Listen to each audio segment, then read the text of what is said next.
All right, it is shortly after 1 o'clock, so we're going to get started here. Thank you very much to Bryan Laushway for being our guest speaker today on the topic of wills and estates. Just want to do a quick intro before we get started. I'm looking at the list here. I think most of you know who I am, but if anyone doesn't, it's Orlando Spicer from Modern Brock Group Realty. I'd like to welcome you to our educational seminar on wills and estates. The reason for doing these seminars is to educate and empower our past, present, and future clients with information that they're going to need for informed decisions. One of my friends asked me why I'm doing a seminar on wills and estates when I'm a realtor, and that's a good question. So the reason I do this type of seminar is because my approach to real estate is a little bit different. So I'm not just looking to be there for you once every 5 to 7 years when it's time for you to make a big decision about buying or selling a house. For me, the goal is to become part of your trusted advisor circle. That's you're going to turn to anytime you need advice or support on decisions, big or small. So hopefully you're going to find this seminar to be a reflection of that high level of professionalism, integrity, and service that I strive to provide for all of my clients during and throughout throughout the times that I have the privilege to serve them in a real estate transaction.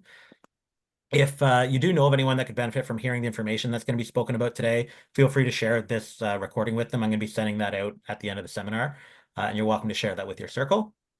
Today is, of course, about wills and estates planning. I'm excited to see so many people get registered and attending today. Since posting this, I've had a lot of conversations around this topic, and the number of people that either don't have any type of planning or are just due for an update is basically everybody. So it's nice to see so many people taking it seriously today. We are joined this afternoon by Bryan Laushway of Laushway Law. Bryan is one of our preferred vendors for our clients requiring legal services, whether it's wills, powers of attorney, or to facilitate a real estate transaction. He's going to speak on a range of topics to try to give you a base understanding, and at the end, we'll have time for specific questions that you may have. A couple of quick housekeeping items. We're going to be recording this for the benefit of the people that registered but aren't able to attend today. So I'm going to ask you to keep your microphones muted just to get rid of any background noise. If you want to ask a question, oh, just got to add one more person in here. If you want to ask a question or you want clarification on something, just write in the chat and we'll get that answered before the end of the call. Also, if you want to ask something anonymously, feel free to send me a private message and I'll ask it on your behalf. And of course, the highlight of the call is that Bryan has graciously offered to donate a wills and estates package valued at $595 plus tax. So one lucky participant on the call is going to be winning that package before the call's over. So without further ado, I'm going to turn it over to Bryan, and he's going to lead us through wills and estates. Okay, thanks, Orlando. First off, thanks for asking me to speak here today. I was excited to get the request. Shocked so many people want to hear me talk about wills and powers of attorney, but there you go. So I'm just gonna start sharing this, and give me one sec. Just figure it out.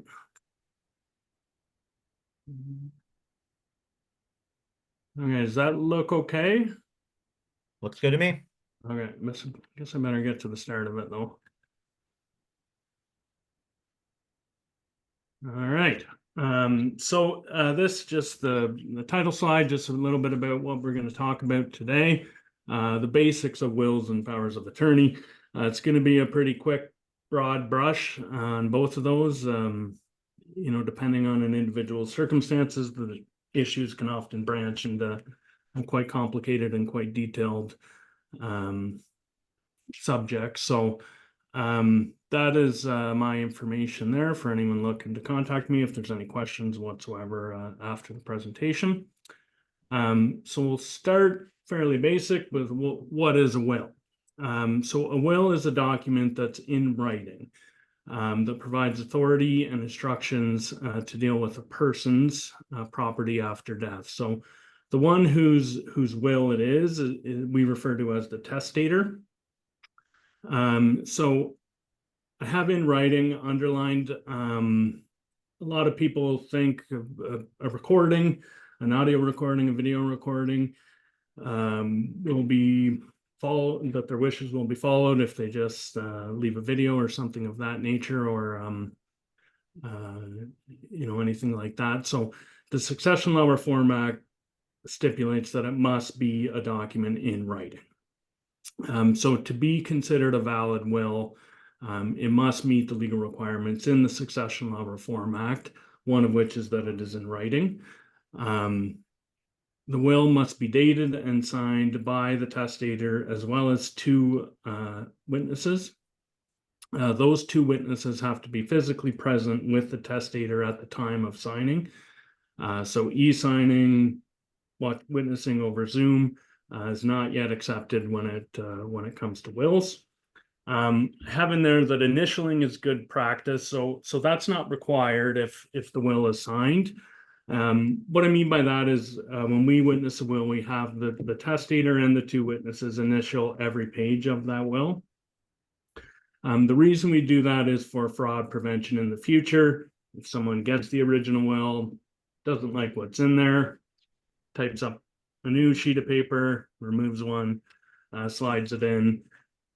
So having an initials on each and every page prevents any funny business like that. To be considered a valid will, the testator must have sufficient mental capacity at the time of execution. So this comes up with things like dementia, Alzheimer's, brain injuries, any medical conditions of that nature. Most will cases that make it to court are around mental capacity. So the test for mental capacity is, does the testator understand the nature of the document that they are signing? So do they understand that they're appointing someone to deal with their assets after their death? Do they understand where those assets are going to be divided? So to check on that, if there is any concern whatsoever, questions around their finances are typically posed to them by the lawyer. Where do you do your banking? Where does your income come from? Do you have a pension? What are your monthly bills? Do you have sufficient assets to cover those monthly bills? How is ownership to your house held? Those sorts of questions, if they're able to answer them quickly, we sort of pass the mental capacity test. If there has been a diagnosis of dementia, Alzheimer's, things of that nature, it's a bit of a tricky one because there's early onset dementia. As anyone who's experienced those sorts of conditions in their family, there's very good days and there's very bad days. So courts have found that it's possible on Monday that a person does not have capacity to sign a new will, but on Wednesday they do. So it very much comes down to the witnesses of the will asking those sorts of probing questions and trying to get a good read on whether they have capacity. It's a bit of a moving test as well, depending on the nature of the change that's being requested. So if somebody were to come in with a early onset dementia, they have a will they did 30 years ago where they appointed their wife as their executor and their young children as beneficiary, with the secondary executor as a family member, a brother, a parent, something of that nature. Those executors are now deceased and they just want to come in and name their now adult children as executors. A change like that makes sense. They're not cutting anyone out of the will. The questions that are going to be put to them are not quite as probing as someone who were to walk in with the diagnosis of dementia and is looking to remove a child or children or a spouse completely from their will. They're going to get a lot more questions, and most likely we're going to be asking for a medical note from a physician on whether or not this person does have capacity. The other requirements are that the will is not made under duress, which means no one is threatening them to make a change to their will. So this can be physical threats or threats. I won't let you see your grandchildren unless you change this will. A parent who's residing with the child has nowhere else to go. You have to change your will to compensate me for this, or you're not allowed to stay here anymore, things of that nature. Undue influence is similar to duress, but it's not necessarily a direct threat. It can be more along the lines of harassment, where it's just a constant, you should change your will. I really need this. This is going to be I'm going to be out on the street if you don't make a change and provide for me. If that can be established afterwards that the testator was under duress or under undue influence, that will can be thrown out entirely. Another requirement is the witnesses can have no financial interest in the estate. So what I mean by that is they're not a named beneficiary or executor. This is again is a fraud prevention step that the witnesses are independent. They have no personal interest in the person changing a will to leave some assets to them. In terms of the witnesses, if a will is challenged, the courts do give lawyers a little bit extra weight in terms of their observations because of the training we've had in law school and their experience in doing these practices. They will give a great deal of weight to the lawyer's opinion on things like capacity or undue duress. With respect to the challenge of a will, the assumption of the court is that the person does have the requisite capacity to sign a new will. If a person wants to challenge that will, the burden is on them to satisfy the court that there was a incapacity, duress, or undue influence. Next slide is just the basic contents of a will. So first clause in pretty much every will is to revoke any previous will or codicils to that previous will that you have done. My recommendation is generally to also destroy those old wills if you have them or can get them. The concern is if you make a new updated will, but in your filing cabinet at home, you have your 10-year-old will, something happens to you, your loved ones are going through your paperwork and find the old will, don't know that you made a new will, they would submit that old will to court. And your more recent wishes would not be followed in that case. Second part of a will is to appoint an executor and trustee of your estate. So that is the person responsible for the administration of your estate. So they meet with the lawyers, with the banks, with the accountants, file your income tax, search for any creditors that you may owe money to, liquidate your non-liquid assets. And then once all those debts are satisfied, income taxes are paid, they distribute those assets out to the beneficiaries named in the will. After the appointment of the executor, we go into the beneficiary section, which simply dictates how you would like your assets distributed. A number of people ask to have their funeral wishes included in a will. So things like visitation, do you want a visitation or do you not? Cremation, burial location. We will often put that in there, but my recommendation is to not rely on that. So in my experience, when someone passes, the first order of business is funeral home, make arrangements.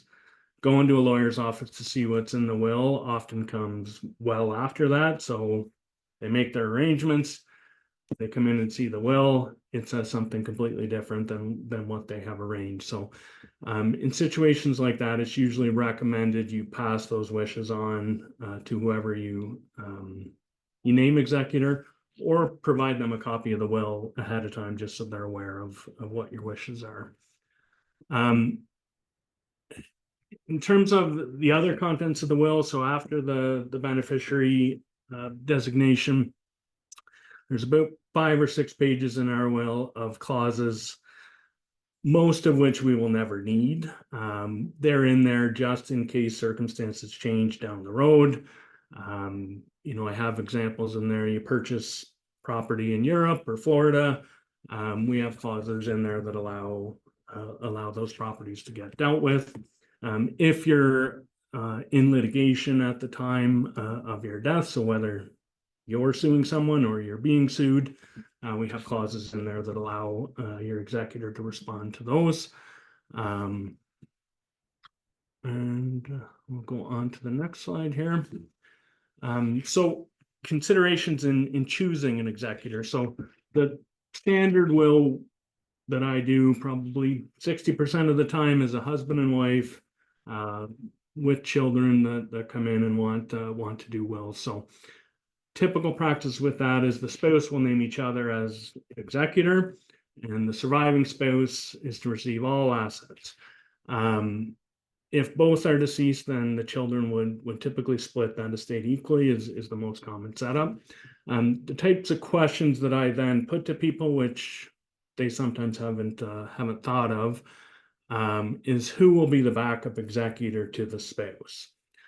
So this primarily is if the children are younger, if they're minors, um, who who do you trust or to administer your estate and deal with that money on behalf of those minor children. Um, this can be close family members, friends. I'll get into a little bit later about the types of qualities that a good executor has. The other consideration is if the children are minors, or what if your children have predeceased you? A lot of people don't like to think of that. But in the case of, say, an adult child who's married with children, if that adult child predeceases you, did you want their share to go to their spouse? Did you want their share to be held in trust for your grandchildren? Did you want it just to go to your surviving children? So these are sorts of questions that I pose and people haven't really considered when they come in to see me. Other option in just choosing the executor is there is a bit of an advantage to having your beneficiary as your executor.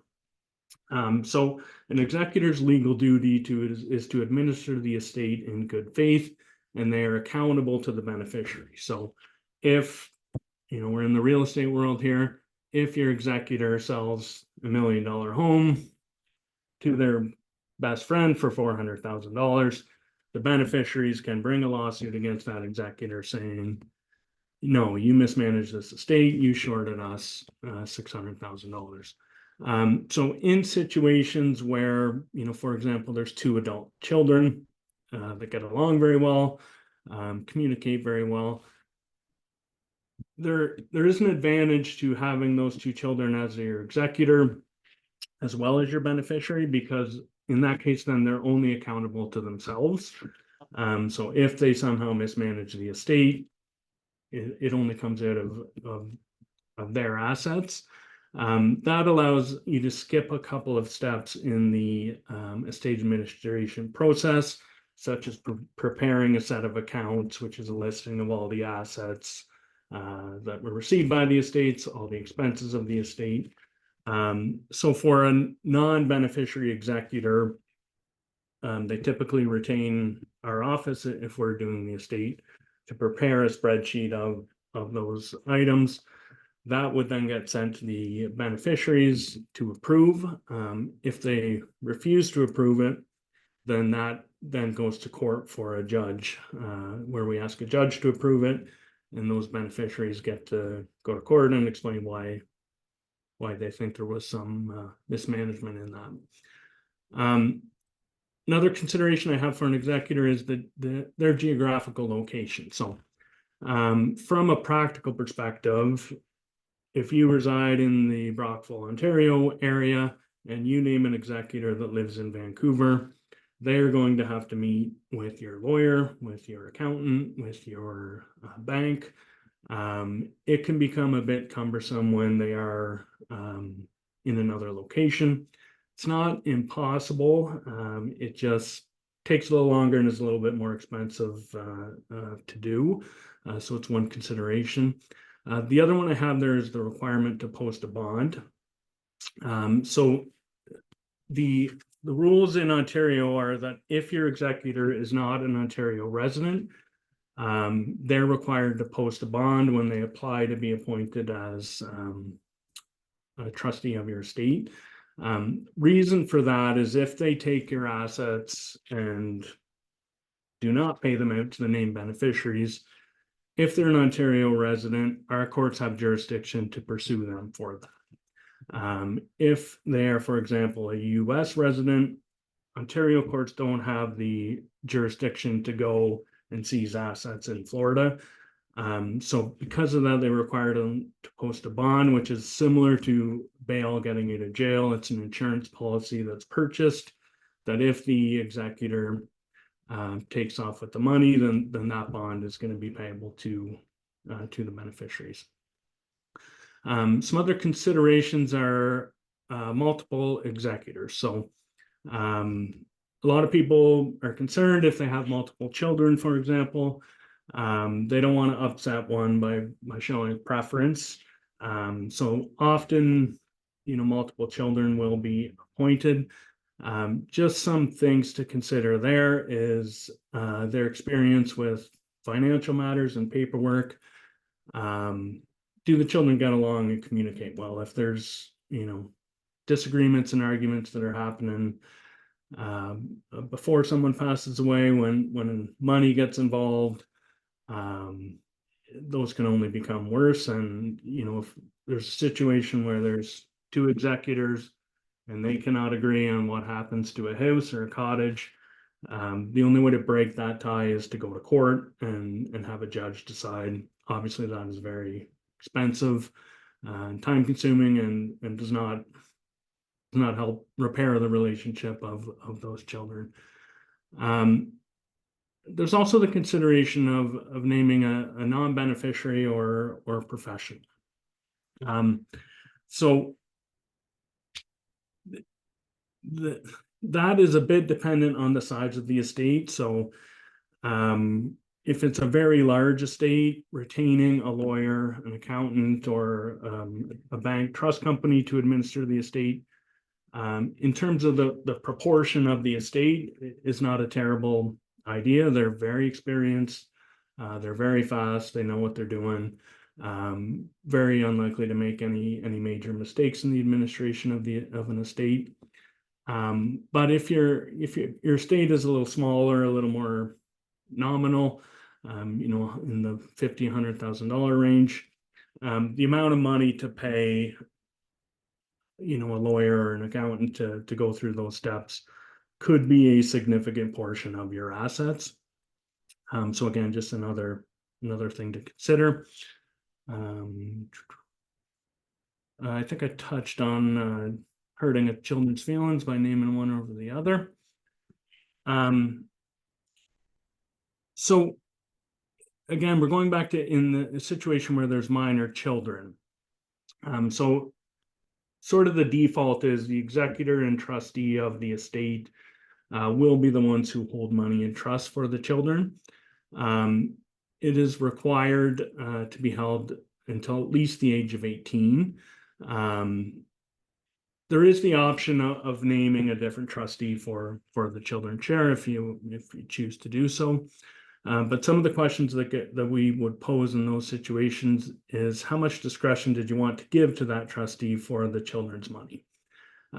So is it absolute discretion? You trust them to act in the children's best interests, or do you want to put a bit of a leash on them?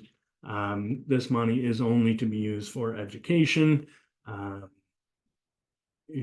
something of that nature, for a house deposit, those sorts of things. Other big one is, at what age do you want your child to receive the funds? So as I mentioned, it's a minimum of 18. Most parents don't like the idea of an 18-year-old receiving a large sum of money, that they won't make the wisest of choices at the age of 18. So we can bump that age up in a will.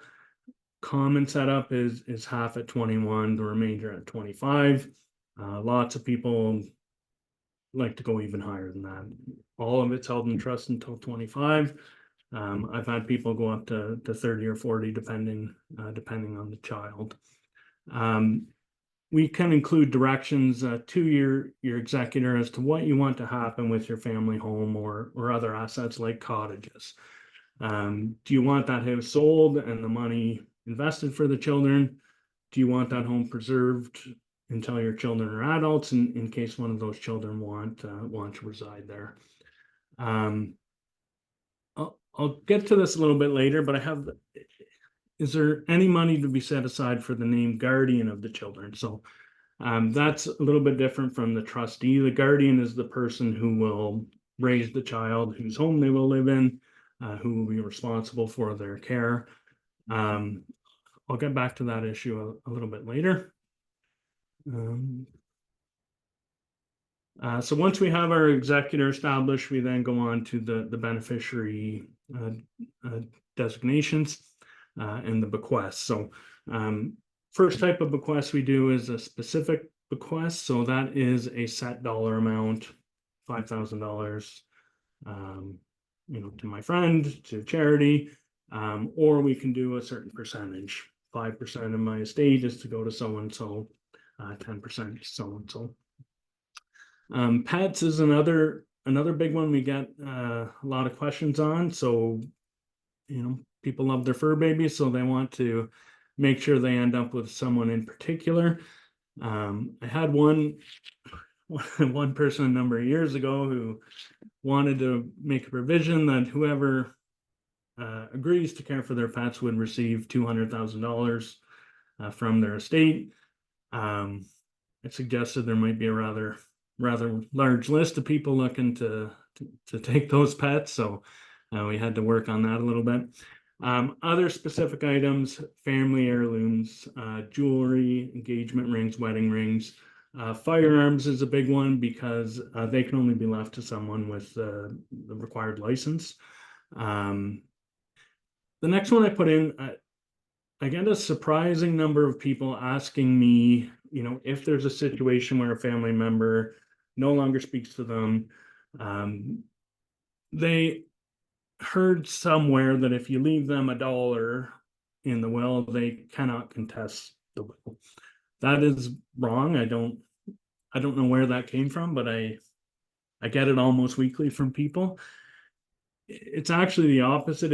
If they're named in the will, even if it's for $1, they're required to be served with the application or notice of the application that you're applying to be appointed as executor.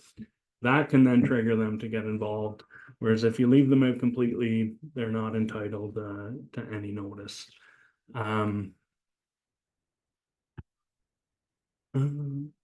Yeah, so after the specifics, we then have what we call a residual beneficiary clause.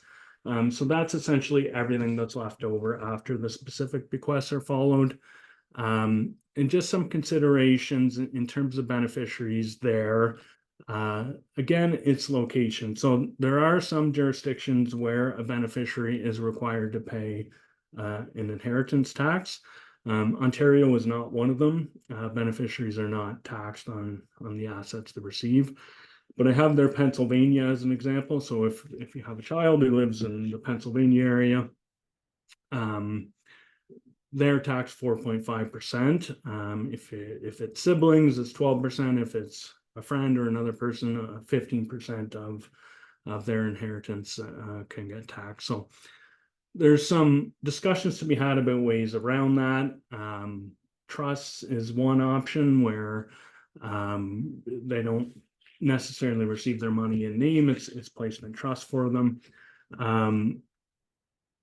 Others have elected that if they have one child in Ontario, another in a taxable jurisdiction, they will have some long, hard discussions with their child in Ontario and say, I'm leaving everything to you so it doesn't get taxed. But you better send that money to your sibling as a gift. Obviously, we caution them, this is not binding, this is not legal. If they don't, there's nothing that other sibling can do about it, but many elect to do that. Again, in terms of children, is this going to be an equal split between the children? Many times there are situations where one child is very well off, very successful, and another child is not. People have a great deal of difficulty leaving the majority of their estate to one child and not to the other in fear of hurting those feelings. So Just another discussion and question that we posed to them. This one, are any of the do you have any dependents that you need to make provisions for? So dependents are anyone who's financially dependent on you, young children, disabled children or disabled family members who you are guardian of. Spouses are another one. The Family Law Act gives them a claim against your estate if you don't make adequate provision for them in your will. And I won't go into what is adequate provision. That depends on a number of circumstances in terms of your finances and contributions. Are any of your beneficiaries on social assistance like ODSP? The concern there is if someone who is receiving ODSP receives a large sum of money from an estate, that can impact their ODSP entitlement because now they're over the asset threshold limit that qualifies them for ODSP. So the way to get around that is what we call a Henson trust, where it's a completely discretionary trust. The money is held by a trustee and only doled out in a fashion that allows them to keep their ODSP entitlements. Another consideration is the tax implication of RRSP beneficiaries. When you name a beneficiary on your RRSPs, they receive that full amount of the RRSPs. Your estate is responsible for the taxes. So I've had situations where people come in and say, I have $500,000 in RRSP. I want to leave that to child A, and I have a $500,000 property. I want to leave that to child B. What could happen there is child A receives all those RRSPs with a beneficiary designation, which I'll get into later, but it passes outside of the estate. And the estate then is responsible for the tax on those, which will be significant. So that's considered essentially $500,000 of income you've earned in a year, which quickly gets you into that top tax bracket where you're paying upwards of 50% in taxes. That can fall on the other child who is supposed to receive the $500,000 property to have to pay for. So just once again, another consideration. Guardianship of, I'm trying to speed up here. It's taking a little longer than I thought. Guardianship of minors. So mentioned this a little bit early. This is the person you would like your young children to reside with, to grow up with. So this is not a conclusive appointment. It's binding for 90 days, and then a court application must be brought where the court will determine what is in the best interest of the child. So the court is looking for, is this person chosen by the parents a safe place for the children to live? Criminal records, are there sex offenses, assault offenses in this person? Does someone name Paul Bernardo as the guardian for their children? Court is going to say, I don't care what the parents want. I'm not putting children with this person. They'll look at the disruption on a child's life as well. What age are they? Are they in middle of grade 11, have a great group of friends, and just about to finish high school? Court is not going to want to rip them away and put them in another school with the chosen individual if there's a relatively good option in the child's location. They will also speak to those older children about their wishes. Courts have realized that a 17-year-old isn't necessarily just going to do what you tell them. You put them in one place, they're just going to walk out and go where they want to go. So they will take that into consideration. Why do you need an updated will? So in broad terms, it gives you the control of your assets after your death, and in what circumstances and on what conditions those assets are delivered. As mentioned before, so without an up-to-date will, it could be subject to a previous version of a will that you had done and maybe even forgotten about. Separated common law spouse is an issue that can arise. So you're with a long-term common law spouse, you have them in your will, you separate and do not update your will. There's been a recent change to but it's still, if it's within a 3-year period after the separation, that separated spouse can still be entitled to inherit under that will. Without a will, your assets get divided in accordance with the intestacy provisions of the Succession Law Reform Act. So that sort of sets out a ranking of family relationships as to who will receive your assets. So spouse is at the top, children, parents, siblings, nieces and nephews, and they just kind of go down until they find a closest living relative. Again, this is a loss of control as to where those assets go. Also, no control over who is administering the estate. It can be a bit of a race to get the application into the court. Doesn't allow any provision for holding money in trust for minor children beyond 18. In an intestacy, they receive all their money at 18. Same for ODSP. They receive it without the ability to keep that money in trust and can lose their entitlement. Also lose the ability to exclude a gift from the net family property under the Family Law Act. So in our wills, we typically have a clause that says, in the event my beneficiary gets separated or divorced from their spouse, this gift that I'm leaving them through my will is not to be included as part of their net family asset and is not to be divided with that spouse. Without a will, you're not able to get that protection. The spouse can claim half of that gift. Predeceased member of an intestacy class. So children, for example, if one child is predeceased, in a will, we can make provisions for an alternative if that has happened. In an intestacy, you are stuck with the children of that children. If they don't have children, then it goes to their estate. And what can happen is a state administration tax has to be paid twice. Once to move it from your estate. Once it's received by their estate, it has to be paid again to move it out of theirs.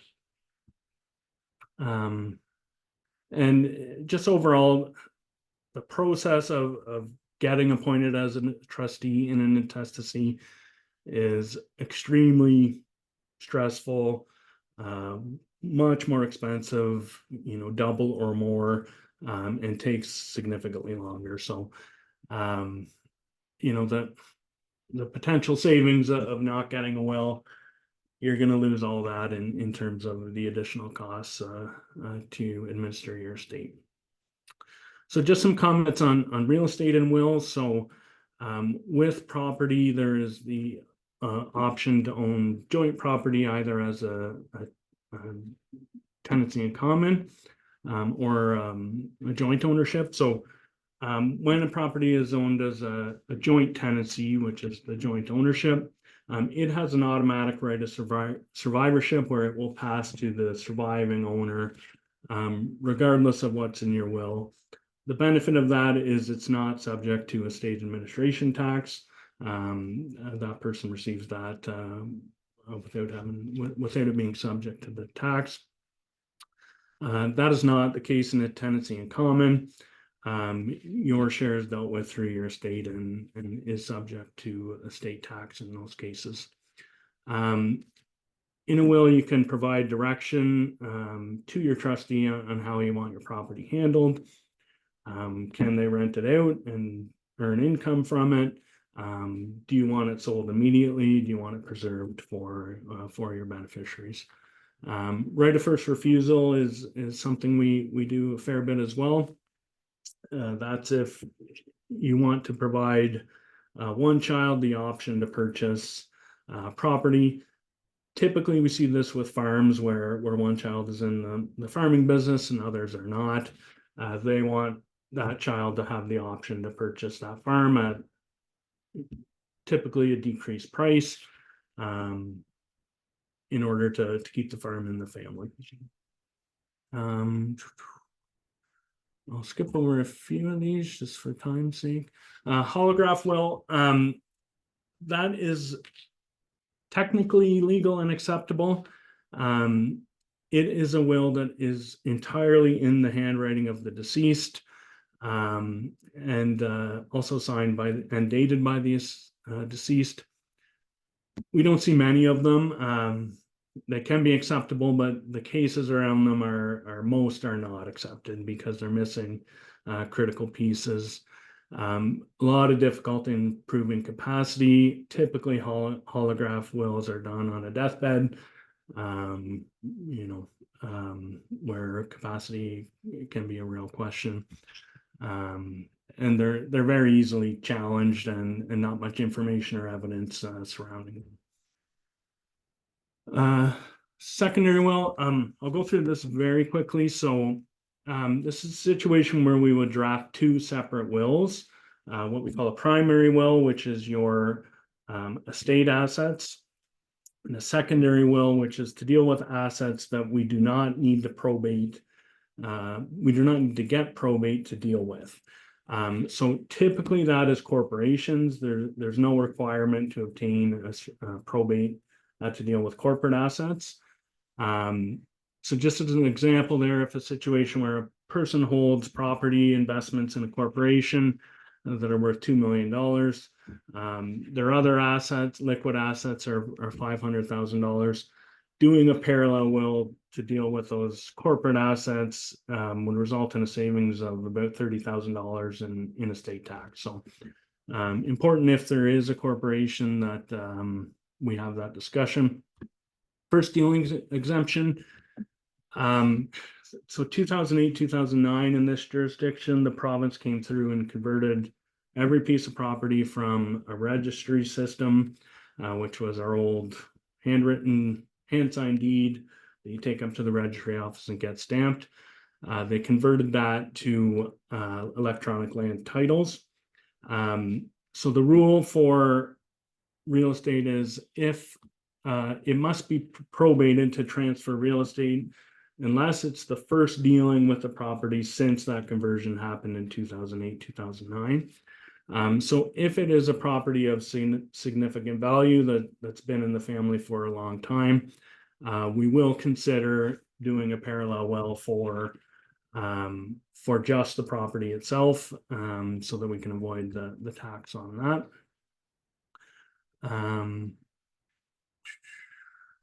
I'll just go briefly through codicils. So codicils is just a new document that's signed, much shorter, just to make a quick change to your will in terms of changing an amount to a beneficiary, substituting an executor.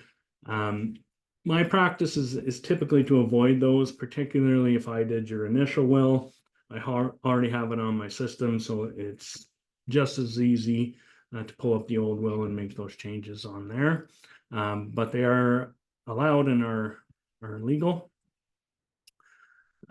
So just leaving wills and going to powers of attorney. So wills take effect when a person passes away. Powers of attorney take effect when they're signed and stop taking effect as soon as a person passes away. So there's two power of attorney documents within the one. One is to deal with your financial matters. So this is in the event of an incapacitation. So again, an Alzheimer's, dementia, a stroke, things of that nature. It gives someone the authority to pay your bills, file your taxes, make arrangements for long-term care, things of that nature. The other piece is the personal care power of attorney, which similarly gives someone the authority to make medical decisions on your behalf. So there's a surgery that carries a certain amount of risk. Should we go ahead? How aggressive of a treatment for cancer do we want to take? Those sorts of decisions.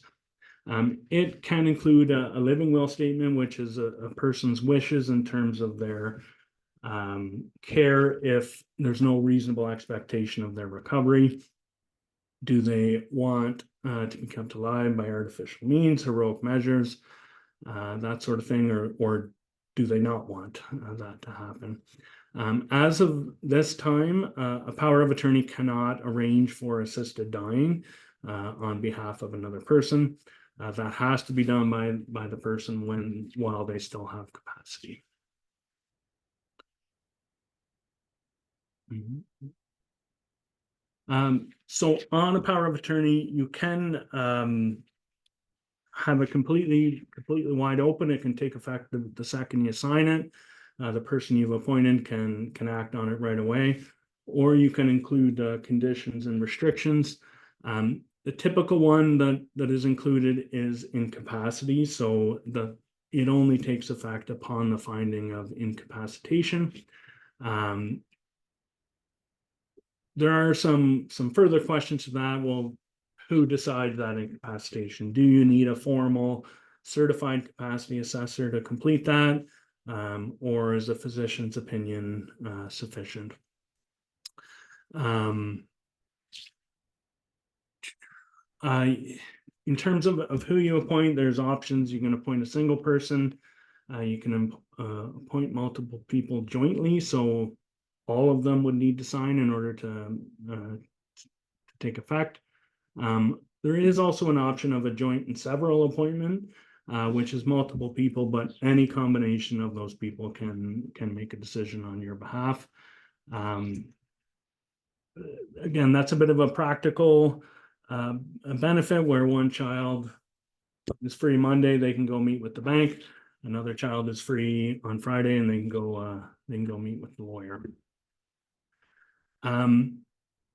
So, in my personal opinion, not having a power of attorney is riskier than not having a will. As I mentioned earlier, the intestacy laws under the will mean your family or someone in your family is going to get your assets. It may not be exactly the person you wanted. Most cases, it's your closest living relative. So many times it is the person you would have left it to. But without a power of attorney, the process to get appointed as to be a guardian for a person who has become incapacitated is extremely long, extremely expensive. And the issue with the power of attorney is when you need it, you typically need it right away. Someone's had a stroke, brain aneurysm, something of that nature. Arrangements need to be made right away. Without the power of attorney, things get on hold and it can become quite problematic. I did have a file a number of years ago with a common law couple. They jointly owned their home, but they had separate bank accounts. And they had been together for decades.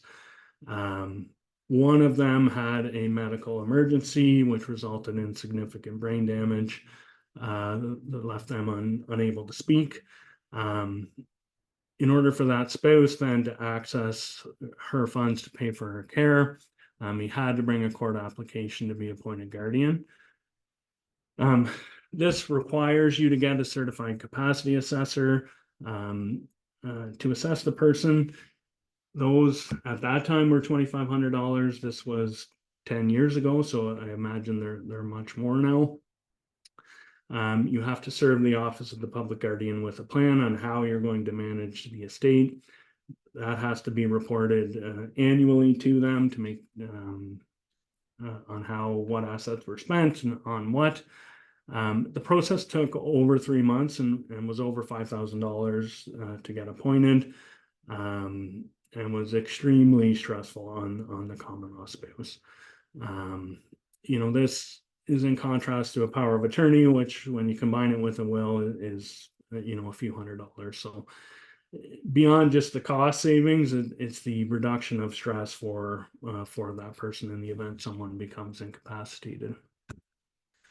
In that example, the incapacitated spouse did not have a will, and because it was a common law marriage as opposed to a traditional marriage, That common law spouse was not entitled to any of her assets when she passed, because the intestacy provisions only recognize a formal legal marriage.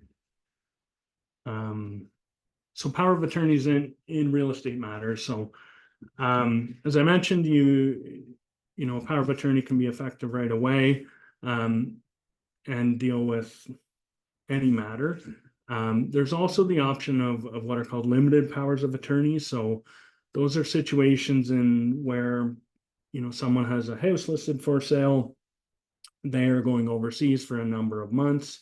They can do a power of attorney that appoints, gives someone else the ability to sign on their behalf, to sell the property, to sign the closing documents, but limited only to matters dealing with that property. And they can limit it to a time frame. So if they're gone for 3 months, they can say this takes effect September 19th and ends on December 19th. So just some general estate planning. So estate administration tax is payable when the certificate of appointment of estate trustee with a will application is filed. Most of us still call that probate. And just in terms of what triggers probate, so as I mentioned, if there's a real estate property that does not have that first dealing exemption, probate is required to deal with that. Banks, investment companies where they have an asset held in one person's name alone will require probate before they allow anyone to deal with that. The reason they insist on probate is if somebody walks in with a will that leaves everything to the person holding it, they release the money. 2 days later, someone comes in with another will that was done a year later, revoking that, saying no, that relationship ended. That second person is going to sue the bank for giving the money to the first person. If they have a certificate of appointment, that protects the bank from any lawsuit of that nature. It's a complete defense if they have that certificate. So that's why they insist on probate, because they don't want to take the risk of a lawsuit.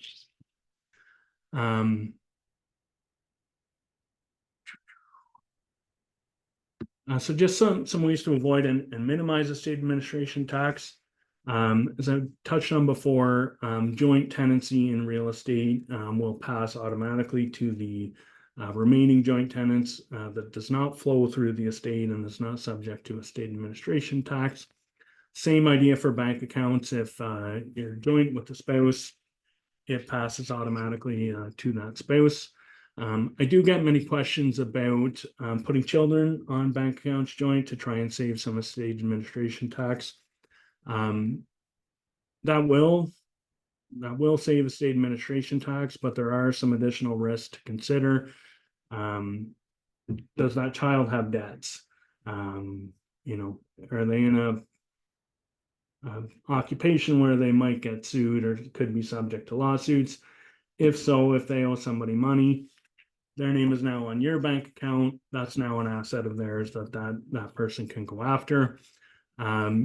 You also lose control over those assets. So, you may need the consent of that other person to deal with an asset.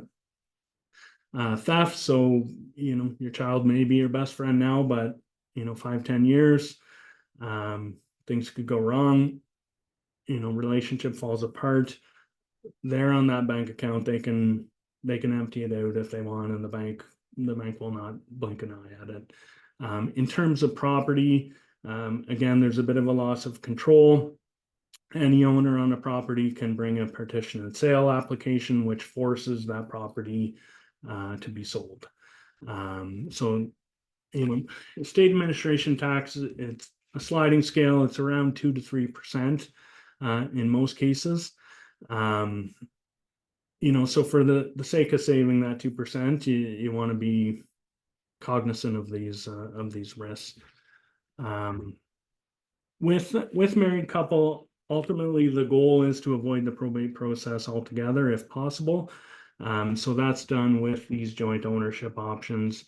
as well as beneficiary designation. So making sure RSPs, tax-free savings, life insurance, pensions, all those beneficiaries are up to date and the way you want them. And I think that's all I got.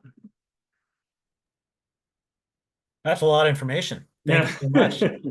And it definitely leads to a lot of questions. And if anybody has any questions, feel free to put them in the chat. I did get one there earlier on that I'm going to ask, and I had a few that came before the call even started. So I'm just going to go through a couple of those, but if anyone has others, feel free to throw them in the chat. The first question that came up out of the people that are on the call was about the signing as witnesses. Mhm. Does the witness have to be someone that the person doing the will knows, or can it just be whoever's there, or what? How does that all work? Yep, doesn't have to be anyone they know. So typically, if they're coming in here signing, it will be with me and one of my assistants. So I'll just call in at when we get to sign. They're just there to make sure. Yes, I saw them put pen to paper. So the only real restriction is that they don't have an interest in the estate, um, and they're over the age of 18. Gotcha. Another question that we had was, does the executor or trustee need to be next of kin? For example, if there's a reason that you didn't want your next of kin to be the executor, can you name somebody else, or what are the regulations around that? Yep, absolutely. It can be anyone at all. Again, they just have to be over the age of majority is really the only restriction. Um, yeah, so the main benefit I touched on a little bit is the executor is entitled to claim executor's compensation on an estate. So if you appoint um, someone else to administer the estate and it's going to your children, that executor may claim compensation. Starting point is around 5% of the value of the estate.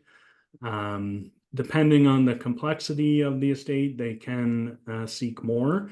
So, the benefit of naming your next of kin, if they're the beneficiary, is they're not going to lose that money. But if there's concerns over their ability to do it, they're not a person who deals with stress very well. Absolutely, many times we appoint someone else, whether it's a brother, sister-in-law, or just a friend or whomever. Right. Okay. We got a bunch of questions just came in through the chat. Right? How does one properly prepare for digital assets? A PW for computers? Question mark. Yeah. So, I mean, good practice to just keep those written down. I have suggested to people, write them down, bring them into the office. I'll stick them in your will. We have with your will. We have a locked, fireproof room that we keep all our wills in. Um, the one issue with that is typically we have to change our passwords pretty frequently anymore. Every time we sign on, it seems like they're asking you to change your password. So, it does have to be updated. I have had people, purchase a password app where it's a master password, but once that's entered, it opens up all the other passwords. They provide me with that to keep until their death and provide to their executor at that time. Um, we don't always do it, but we have put clauses in the will that specifically allows executors to deal with social media accounts. Whether it's make a post on there about, some people will write out on my death, I want this message posted, and I authorize my executor to do that. But passwords is a tricky one. We will keep them with your will.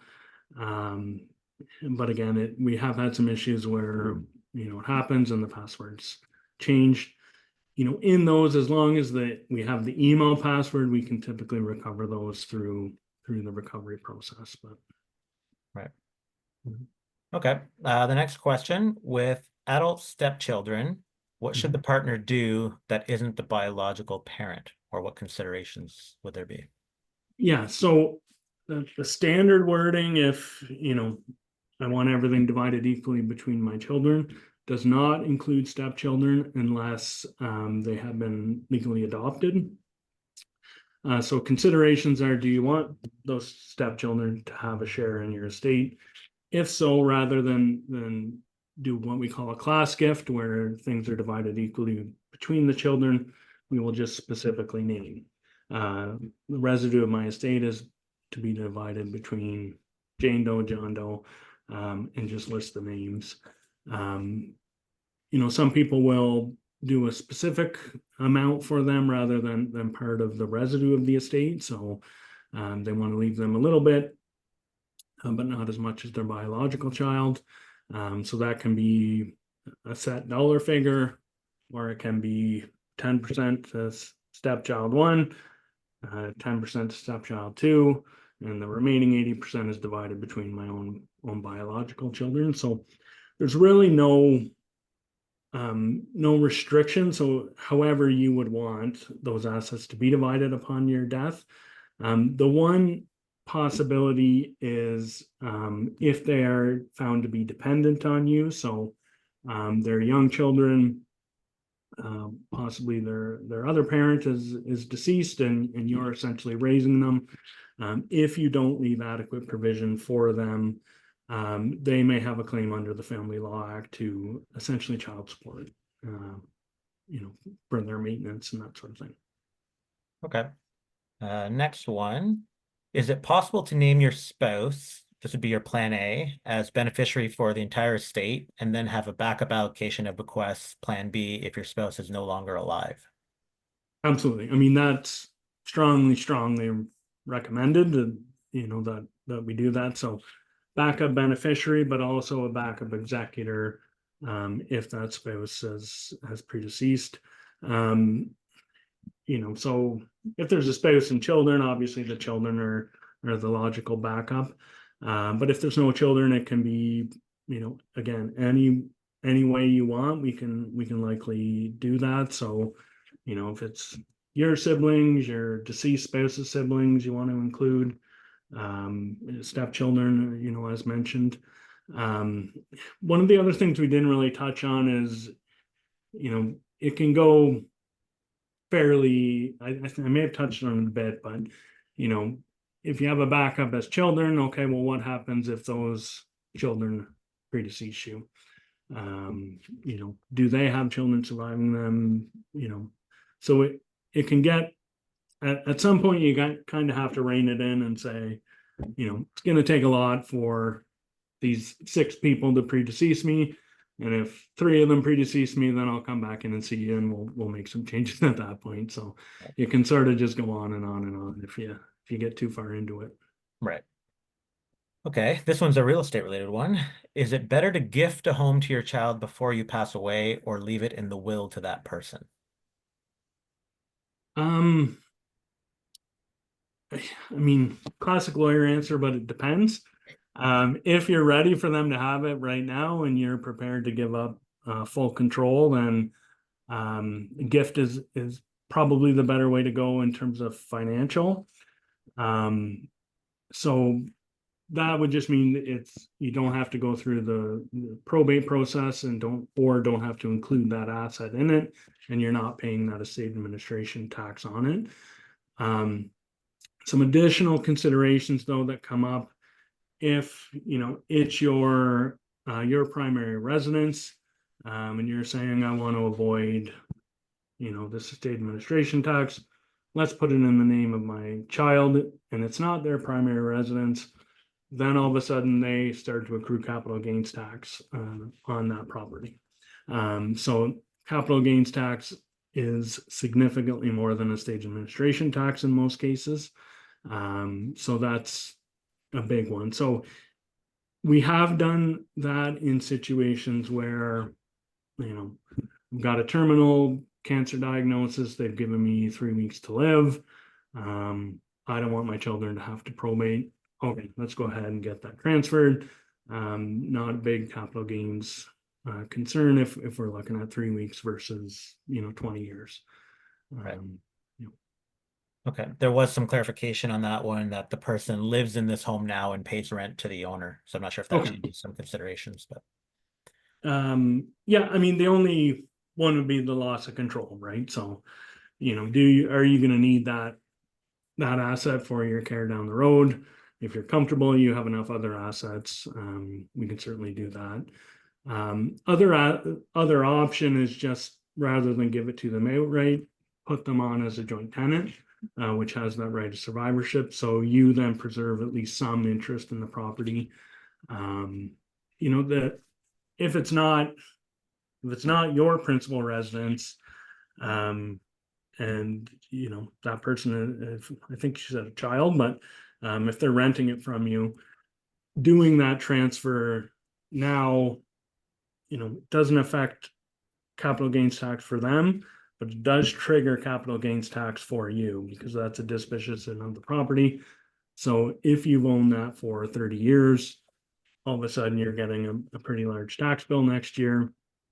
I mean, that tax would have to be paid by your estate ultimately anyways, but if you are taking that step, you want to be aware that of the potential tax hit that might be coming the next year.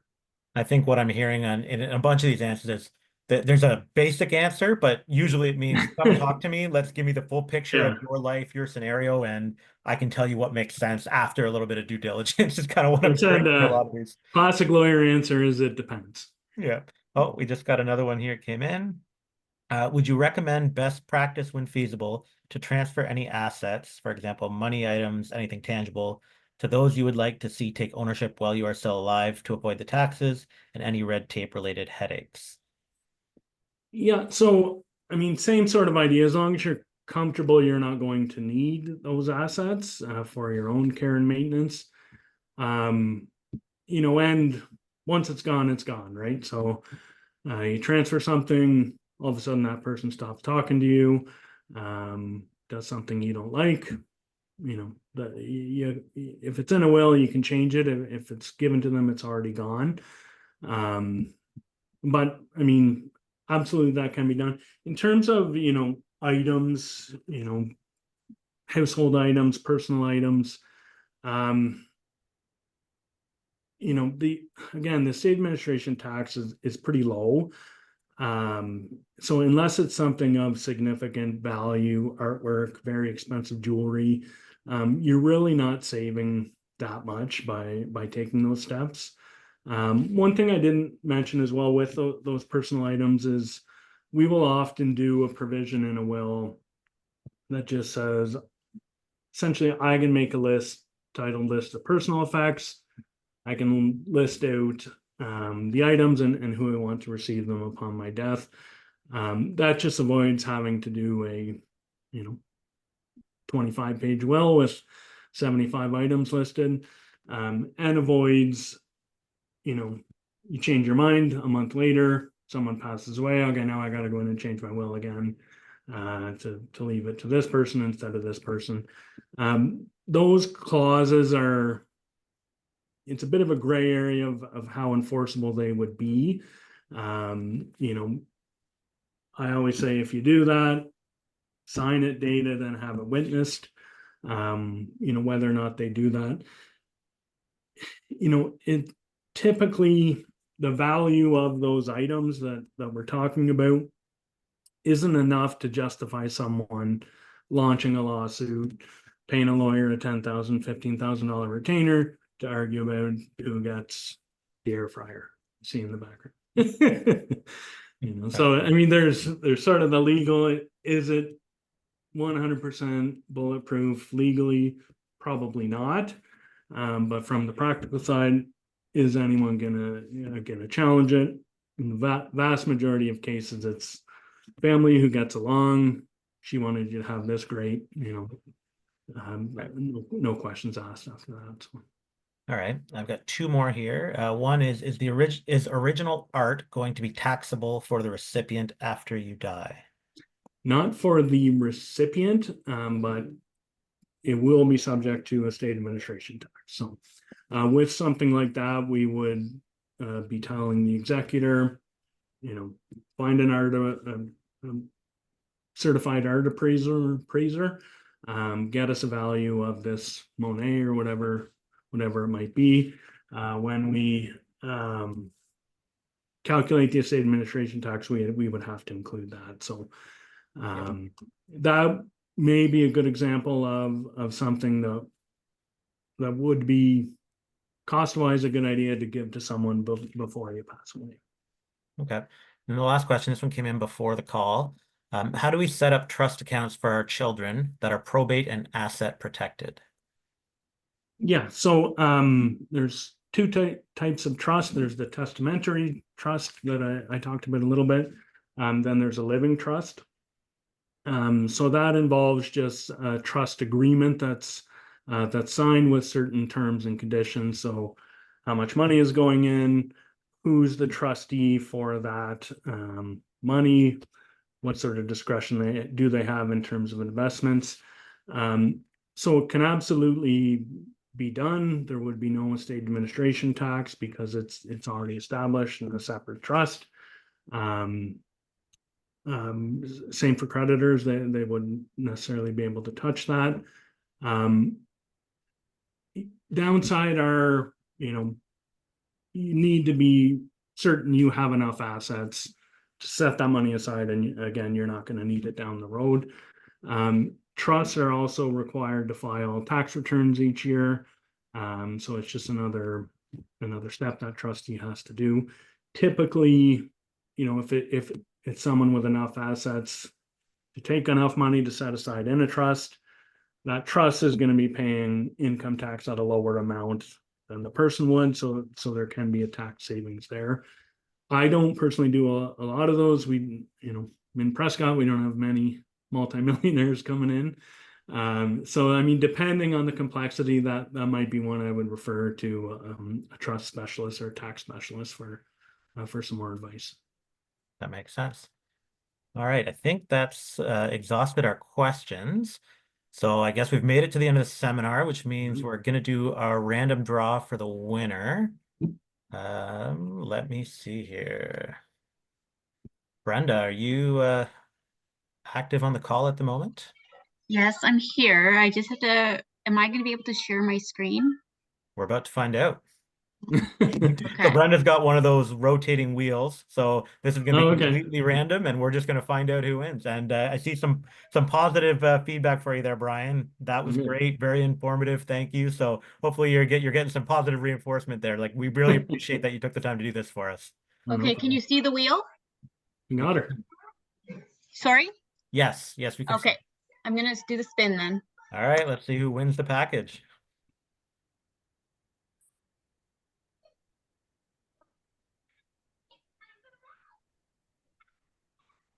Right. Hey, there we go. We have a winner, Kevin.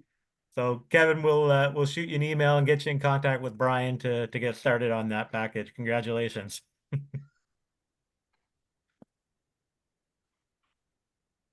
All right, so that's all I've got. Again, I want to thank Bryan for taking the time to do this for us. It was fantastic and lots of great information there. This is something that we're going to be doing pretty regularly with different experts. So keep an eye out for the next webinar that we're going to be doing probably in a couple of months. Also, I'm a realtor. If you know anyone that's looking at buying or selling, make sure you give me a call or send them my way. Thanks a lot, everybody, for coming. We'll talk to you Thank you, soon. Orlando. Thank you, Bryan. That was great. Thank you. Thanks for coming. Thanks.